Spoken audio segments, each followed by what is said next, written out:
ಕೀರ್ತನೆಗಳು 71ನೇ ಅಧ್ಯಾಯ 18ನೇ ವಾಕ್ಯ. ದೇವರೇ, ನಾನು ನೆರೆಯ ಮುದುಕನಾದಾಗಲೂ ಕೈಬಿಡಬೇಡ, ಆಗ ಮುಂದಿನ ತಲೆಯವರಿಗೆ ನಿನ್ನ ಭುಜಬಲವನ್ನು ಸಾರುವೆನು, ತಲತಲಾಂತರಗಳವರಿಗೆಲ್ಲ ನಿನ್ನ ಪ್ರತಾಪವನ್ನು ಪ್ರಕಟಿಸುವೆನು. ಈ ವಾಕ್ಯದಲ್ಲಿ ಕೀರ್ತನೆಗಾರನು ದೇವರೇ, ಕೊನೆಯವರೆಗೂ ಕೂಡ ನೀನನ್ನ ಕರ ಹಿಡಿದು ನಡೆಸು ಎಂಬುದಾಗಿ ಪ್ರಾರ್ಥಿಸಿ ನುಡಿದಂಥ ಸಂಗತಿಗಳನ್ನು ವಿವರಿಸಲಾಗಿದೆ. ನೋಡುವಂಥ ಸಮಯದಲ್ಲಿ ಅವನು ಹೇಳುತ್ತಾ ಇದ್ದಾನೆ, ದೇವರೇ, ನಾನು ನೆರೆಯ ಮುದುಕನಾದಾಗಲೂ ಕೈ ಬಿಡಬೇಡ ಎಂಬುದಾಗಿ. ಅಂದರೆ ನೆರೆಯ ಮುದುಕನಾದ ಕೂಡಲೇ ಅಂಥವರ ಪ್ರಯೋಜನ ಅಲ್ಪವೆಂಬುದಾಗಿ ನಾವು ಅಂದುಕೊಳ್ಳುತ್ತೇವೆ. ಅವರಿಂದ ಏನು ಪ್ರಯೋಜನವಾಗುತ್ತದೆ, ವಯಸ್ಸಾಗಿ ಹೋಯಿತಲ್ಲ, ಅವರು ನಿಷ್ಪ್ರಯೋಜಕರು ಎಂಬಂಥ ಯೋಚನೆ ಅನೇಕರಲ್ಲಿ ಬರುತ್ತದೆ. ಆದರೆ ನೆರೆಯವನಾದಾಗಲೂ ಕೈ ಬಿಡಬೇಡ ಎಂಬುದಾಗಿ ಪ್ರಾರ್ಥಿಸುತ್ತಾ ಯಾಕೆ ಎಂದು ಮುಂದಿನ ವಾಕ್ಯಗಳಲ್ಲಿ ಹೇಳುತ್ತಾ ಇದ್ದಾನೆ. ಆಗ ಮುಂದಿನ ತಲೆಯವರಿಗೆ ನಿನ್ನ ಭುಜಬಲವನ್ನು ಸಾರುವೆನು, ತಲತಲಾಂತರದವರಿಗೆಲ್ಲ ನಿನ್ನ ಪ್ರತಾಪವನ್ನು ಪ್ರಕಟಿಸುವೆನು ಎಂಬುದಾಗಿ. ಅಂದರೆ ನನ್ನ ದೇವರು ಎಂಥವರು, ಆತನು ಎಂಥ ಕಾರ್ಯಗಳನ್ನು ಮಾಡಲು ಶಕ್ತನು, ಆತನ ಭುಜಬಲವೇನು, ಪರಾಕ್ರಮವೇನು, ಆತನ ಶಕ್ತಿ ಎಂಥದ್ದು ಎಂಬುದನ್ನು ನಾನು ಮುಂದಿನ ತಲೆಮಾರಿಗೆ ಪ್ರಕಟಿಸುವಂತೆ, ಅದನ್ನು ಸಾರುವಂತೆ, ದೇವರೇ, ನನ್ನನ್ನು ನೆರೆಯ ಮುದುಕನಾದಾಗಲೂ ಕೂಡ ಕೈಬಿಡಬೇಡ, ನಿನ್ನ ಕರಗಳು ನನ್ನನ್ನು ಆಧರಿಸಿ ಮುನ್ನಡೆಸಲಿ, ನಾನು ನಿನ್ನ ಮಹಿಮೆಯನ್ನು ಮತ್ತೊಬ್ಬರ ಮುಂದೆ ಸಾರುವಂತೆ, ಪ್ರಕಟಿಸುವಂತೆ ಜೀವಿತವನ್ನು ನಡೆಸುತ್ತೇನೆಂಬುದಾಗಿ ಪ್ರಾರ್ಥಿಸುತ್ತಾ ಇದ್ದಾನೆ. ಇದನ್ನೇ ದೇವರು ಯೋವೇಲನ ಪ್ರವಾದನೆ ಗ್ರಂಥದಲ್ಲಿ ವಾಗ್ದಾನ ಮಾಡುವಾಗ ನಿಮ್ಮಲ್ಲಿರುವಂಥ ಹಿರಿಯರು ಕನಸುಗಳನ್ನು ಕಾಣುವರು ಎಂಬುದಾಗಿ ಹೇಳುತ್ತಾ ಇದ್ದಾರೆ. ಅಂದರೆ ಹಿರಿಯರನ್ನು ಕೂಡ ಉಪಯೋಗಿಸುವಂಥದ್ದು ದೇವರ ಚಿತ್ತವಾಗಿದೆ.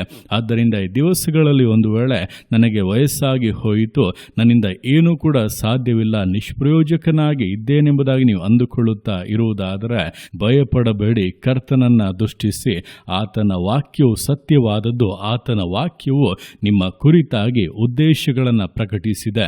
ಅದನ್ನಿಟ್ಟು ನೀವು ಪ್ರಾರ್ಥಿಸುವುದಾದರೆ, ದೇವರೇ, ನನ್ನ ಈ ಪ್ರಾಯದಲ್ಲಿ ಕೂಡ ನೀನು ನನ್ನನ್ನು ಕೈ ಬಿಡದೆ ನಡೆಸು, ನಿನ್ನ ಅಭಿಷೇಕದಿಂದ ತುಂಬಿಸಿ, ನಿನ್ನ ಕನಸುಗಳನ್ನು ಕಾಣುವಂತೆ, ಅದರ ಅರಿವನ್ನು ಹೊಂದಿಕೊಳ್ಳುವಂತೆ ನನ್ನನ್ನು ಉಪಯೋಗಿಸು. ಆಗ ಮುಂದಿನ ತಲೆಮಾರಿಗೆ ನಿನ್ನ ಭುಜಬಲವನ್ನು, ನಿನ್ನ ಪರಾಕ್ರಮವನ್ನು ಸಾರುತ್ತೇನೆ, ನಿನ್ನ ಪ್ರತಾಪವನ್ನು ಪ್ರಕಟಪಡಿಸುತ್ತೇನೆಂಬುದಾಗಿ ನೀವು ಅರಿಕೆ ಮಾಡಿ ಪ್ರಾರ್ಥಿಸುವುದಾದರೆ ಖಂಡಿತವಾಗಿ ದೇವರ ವಿಶೇಷವಾದ ಬಲವು, ಕೃಪೆಯು ನಿಮ್ಮ ಜೀವಿತಗಳನ್ನು ಆವರಿಸಿಕೊಳ್ಳುತ್ತದೆ. ನೀವು ಯಾವ ವಯಸ್ಸಿನಲ್ಲಿದ್ದರೂ ಕೂಡ ಕರ್ತನ ವಿಶೇಷವಾದ ಸಾನ್ನಿಧ್ಯ, ಕರ್ತನ ಬಲ ನಿಮ್ಮನ್ನು ತುಂಬಿಸಿ ಆಶೀರ್ವದಿಸಿ ಮುನ್ನಡೆಸುವಂಥದ್ದು ಬಹಳ ಬಹಳ ನಿಶ್ಚಯವಾಗಿದೆ. ಆದ್ದರಿಂದ ನಮ್ಮ ಮೊದಲ ಉಸಿರಿನಿಂದ ಹಿಡಿದು ಕೊನೆಯ ಉಸಿರಿನವರೆಗೂ ನಮ್ಮೊಂದಿಗೆ ಇದ್ದು ನಮ್ಮನ್ನು ಆಧರಿಸಿ ಬಲಪಡಿಸಿ ನಡೆಸುವಂಥ ದೇವರ ಕರಗಳಲ್ಲಿ ಪೂರ್ಣವಾಗಿ ಸಮರ್ಪಿಸಿ ವಿಧೇಯತೆಯಿಂದ, ದೃಢತೆಯಿಂದ, ಸಮರ್ಪಣೆಯಿಂದ ವಿಶ್ವಾಸ ಜೀವಿತಗಳನ್ನು ಮುನ್ನಡೆಸೋಣ. ದೇವರ ಕರಗಳಲ್ಲಿ ಸಮರ್ಪಿಸಿ ಪ್ರಾರ್ಥಿಸೋಣ. ಯೇಸುವೆ, ಸ್ತೋತ್ರ ರಾಜ, ಕೊಟ್ಟಂಥ ದಿವಸಕ್ಕೋಸ್ಕರ ಸ್ತೋತ್ರ ಕರ್ತನೆ. ಈ ದಿವಸ ನಿನ್ನ ಕರಗಳಲ್ಲಿ ಸಮರ್ಪಿಸ್ತಾನೆ. ಪ್ರತಿಯೊಂದು ಜೀವಿತಗಳನ್ನು ನೀನು ಆಳ್ವಿಕೆ ಮಾಡು, ಬಲಪಡಿಸು ಕರ್ತನೆ.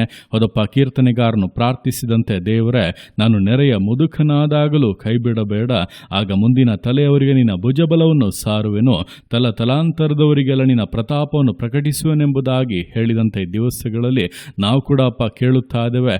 ನಾವು ಯಾವ ವಯಸ್ಸಿನ ಇದ್ದರೂ ಕೂಡ ನಮ್ಮನ್ನು ಉಪಯೋಗಿಸೋಕ್ಕೆ ಅಪ್ಪ ನಿಮ್ಮಿಂದ ಸಾಧ್ಯ.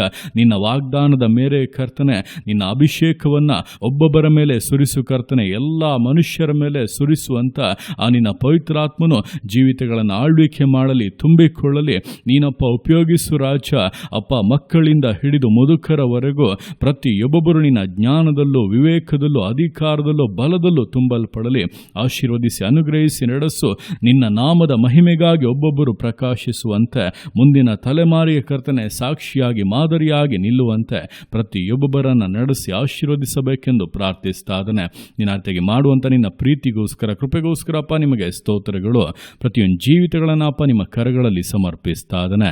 ಆಶೀರ್ವದಿಸು, ಮಾನಿಸು, ಘನಪಡಿಸು.